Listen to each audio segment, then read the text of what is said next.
U.S. Air Force Captain Lance P. Sijan, who posthumously received the Medal of Honor for his actions November 9, 1967. On his 52D and final combat mission, during the 46 days he evaded capture, and his 28 days as a Captain Sijan flew as a pilot and systems officer in an F-4 Phantom for the 366th Tactical Fighter Wing, 480th Tactical Fighter Squadron, stationed at Da Nang Air Base during the Vietnam War.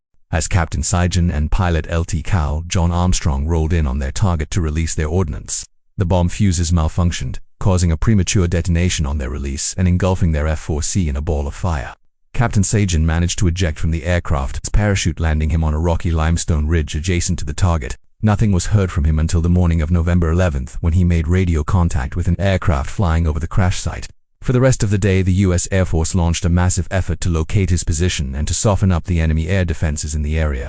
At dusk, search and rescue forces were finally able to position a helicopter near his position. Captain Sijan refused to put other airmen in danger and insisted on trying to crawl to a jungle penetrator lowered by the helicopter. He opposed a parajumper coming down to find and rescue him, but the helicopter crew could not see him in the jungle. The helicopter hovered for 33 minutes. When, hearing no further radio transmissions from Captain Sijan, they were ordered to withdraw. Search efforts continued the next morning but were called off when no further radio contact was made.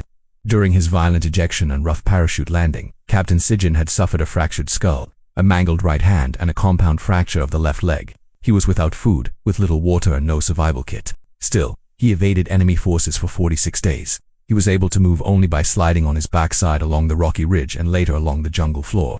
After managing to move several thousand feet, Captain Sijan crawled onto a truck road along the Ho Chi Minh Trail, where he was finally captured by the North Vietnamese on Christmas Day 1967. Badly emaciated and in poor health, he was placed in custody in a North Vietnamese army camp. Soon thereafter, he managed to incapacitate a guard and escape into the jungle, only to be recaptured several hours later.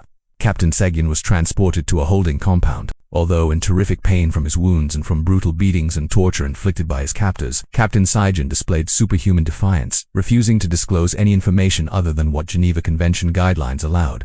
Suffering from exhaustion, malnutrition, and disease, he was then transferred to Hanoi. But in his weakened state, he soon contracted pneumonia and died in Ho Loa Prison, the notorious Hanoi Hilton, on January 22, 1968.